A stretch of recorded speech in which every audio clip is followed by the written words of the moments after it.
Section 2.6 deals with other types of equations, which basically means these are all equations, they're important, but we didn't have enough to create a whole section for them, so they're shoving them all into one section. This does not exhaust all the types of equations we will be solving. These are all still review, however.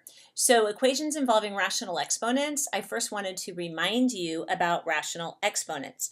So just as a reminder, if you had some expression like a to the m over n power, remember that you can think of that as several different ways. You could write it as a to the 1 over n raised to the m power, because remember, power to a power you multiply. You could think of this as a to the m power raised to the 1 over n, because regardless of which way you go, you're still going to get a to the m over n. Remember that the denominator part of the rational expression here, the n, is a root, and the m, the top number, is the power. So you can think of it like that. Or you could actually apply the nth root of a and then raise that whole thing to the m power. So when you have equations involving rational exponents, that's also related to radical equations. So often it's easier to deal with them if you have them in rational exponent form. So let's look at some examples. Solve x to the 3/2 power equals 125. Well, the easy thing about that is, remember, when you're solving an equation, you want to get x by itself. So I want to raise this to the 2/3 power. Because of power to a power, you multiply the exponents, and the 2's cancel, the 3's cancel, leaves you x. Whatever you do to one side, you do to the other. Now, you have an option. You could take 125 squared and then cube root it, which I don't think anyone knows 125 squared off the top of your head. Or you could do the cube root of 125, which hopefully you know is 5, and then square it, and you get 25, and you can do the problem in your head. So what I'm doing there is I'm applying this, I'm cube rooting it, and then squaring that. And there's our answer. And you can check that. For the second example that I have here, and I know this looks really kind of scary, but remember, with factoring, we do GCF factoring first. So I can actually factor out something out of here, because notice I have x to a power in each case. So what you want to do is you want to factor out the one with the smallest power. So I can factor out an x to the 1/3. So I'm going to do that. Remember that if you are multiplying, you add the exponents. So it should make sense that since factoring is like dividing, I'm going to subtract the exponent. So I'm going to take away 1/3 from 7/3, and I get 6/3. Here I'm going to have 3x to the 3/3. And here I just have the 4, still equal to 0. Well, notice x to the 6/3 is just x squared. So we get x squared minus 3x, that's x to the 3/3, minus 4 equals 0. Well, now this looks familiar. It should anyway. We just got a quadratic. So we're going to have x to the 1/3. I can factor this. You can do a diamond problem. The only way to get x squared is x times x. And we're going to have a minus 4 and a plus 1. So that means either x to the 1/3 equals 0, or x minus 4 equals 0, or x plus 1 equals 0. Give myself a little more room here. So now you can cube both sides, but cubing 0 is still 0. So we get x equals 0, x equals 4, or x equals -1. So we have 3 solutions. Now, if you look back up here, well, you could check your answers, so always a good idea. Next example, solving polynomial equations using factoring. So now, instead of rational exponent forms, we're going to do, this is a different type of equation. Now, this is not all types of polynomial equations. There are some that cannot be done in the way I'm showing you now, and we will do a whole unit on polynomial equations later. So, but this is already strategies you know. So for this first one, I noticed first type of factoring you always try is GCF. So I notice I can factor out a 2 and an x cubed. And here I'm going to have an x squared minus 7. And you can double check that, because if you distribute, you get 2x to the 5th minus 14x cubed.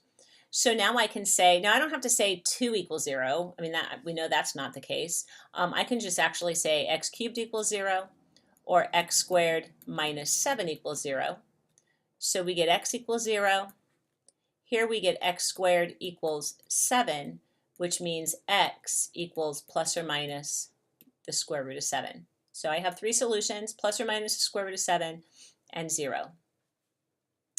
The next problem, this is also a cubic equation. Now this one, you'll notice there is no GCF, but notice there's 4 terms. So try this method, and again, we did this last year. This is actually called factoring by grouping, and I use this strategy with the box. So I'm going to put 1 term in each box,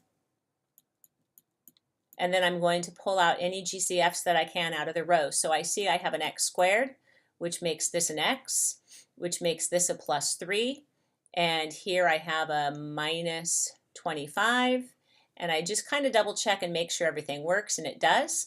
So now I have x squared minus 25, and the other factor is x plus 3 equals 0. But notice this is the difference of 2 squares, so I'm going to use that formula.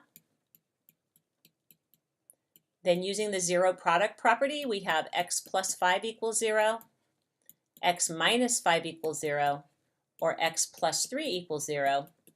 So we get x equals negative 5, x equals 5, x equals negative 3.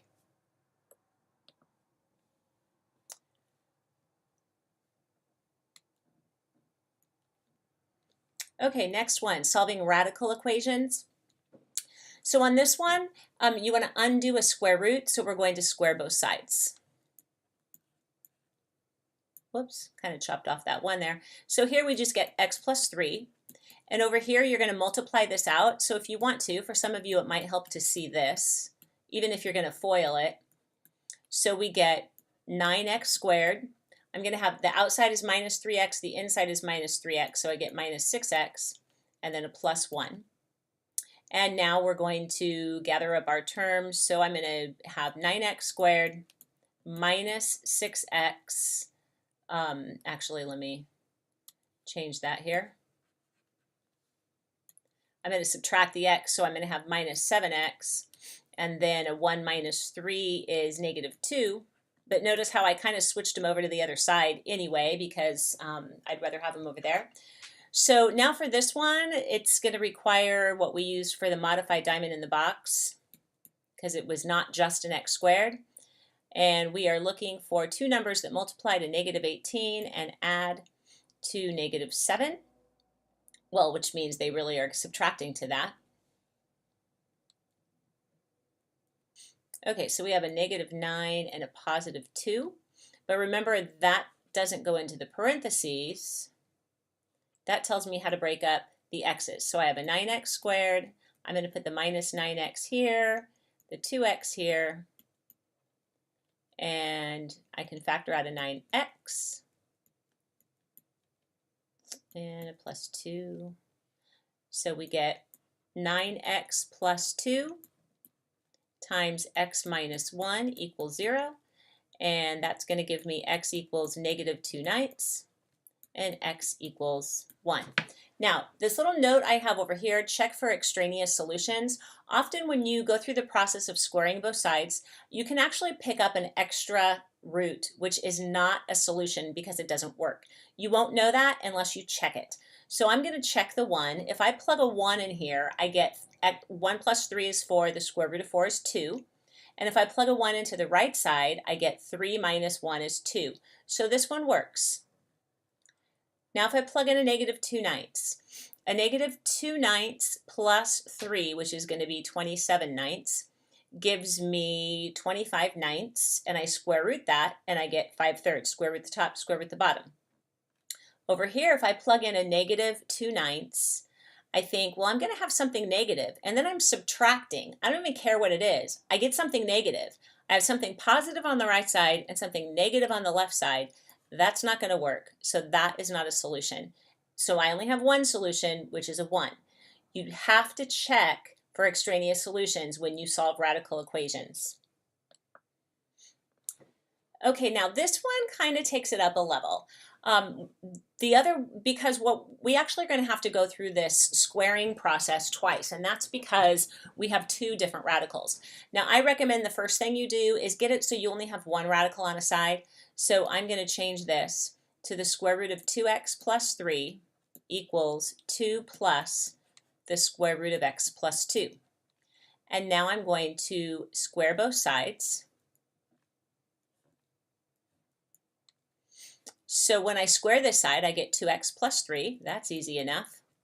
But over here, I have to do 2 plus the square root of x plus 2 and then times that. So you can either FOIL it or put it in a box. And I'm going to just kind of write this out because this is what we're doing. So I'm going to get, first is going to be the 4. The outside is 2 of these. And the inside is 2 more.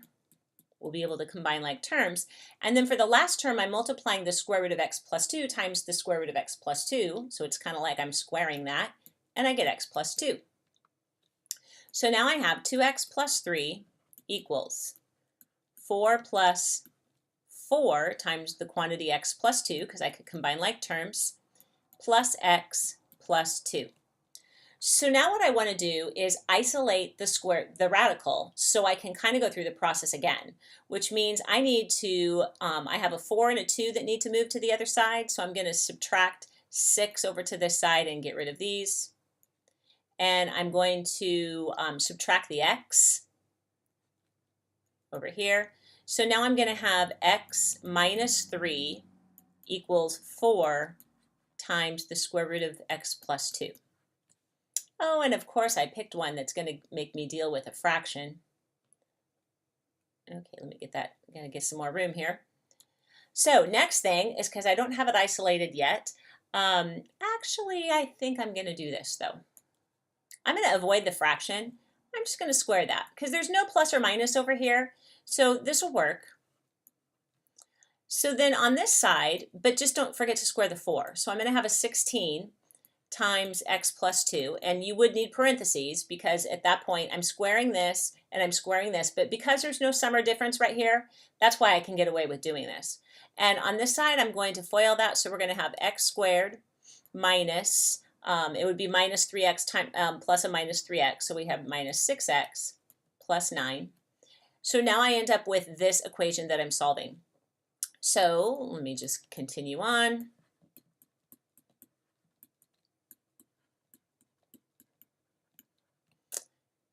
And if we combine, I'm going to get it equal to 0. So we'll have x squared minus 22x minus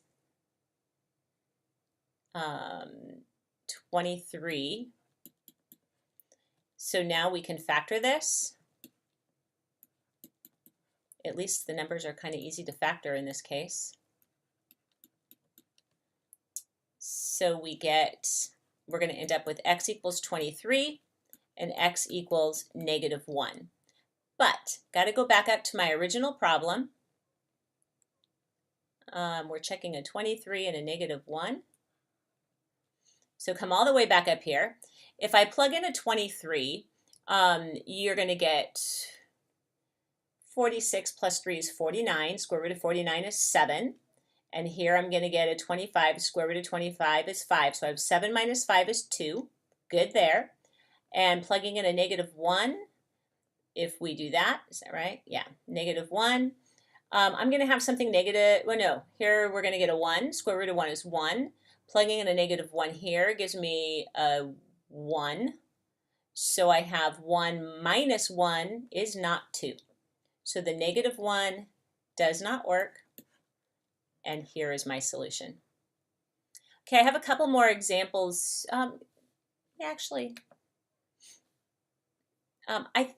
Yeah, we'll keep going. I was thinking maybe I would do a separate video, but I think I'm going to keep going. This one should go fast. We've done these. Remember, two cases for absolute value. So I'm going to start, I have to isolate the absolute value, so I'm going to add 2 to both sides. When I do that, I get the absolute value of 2x plus 1 equals 7.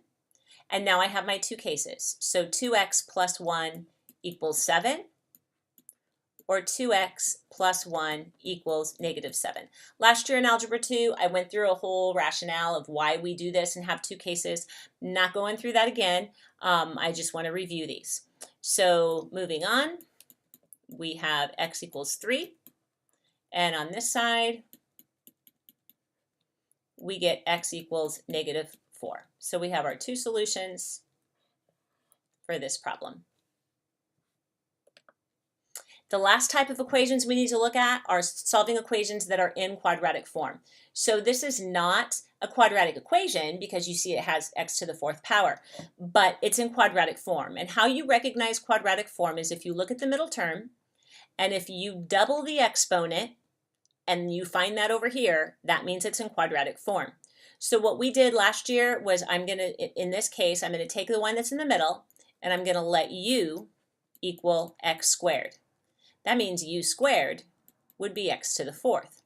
So then this problem becomes u squared minus 8u minus 9 equals 0. Factor it. You know how to do that. So when I factor this, I get u minus 9 and u plus 1. So then u minus 9 equals 0, or u plus 1 equals 0. So we have u equals 9 and u equals negative 1. But it's not a u. Now I have to go back and put it back. It's an x squared.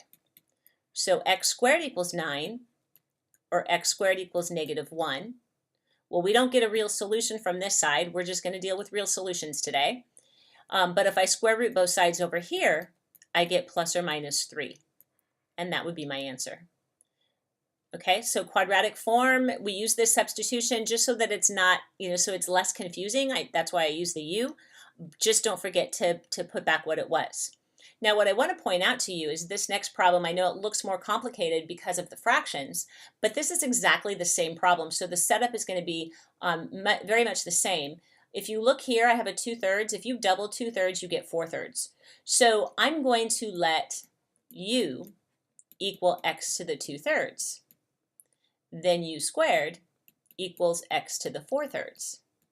So I get u squared minus 8u minus 9 equals 0. It's the exact same problem, which means I'm going to skip down to u equals 9 and u equals negative 1. But again, it's not a u. It's an x to the 2/3. Oh, I didn't mean to change colors.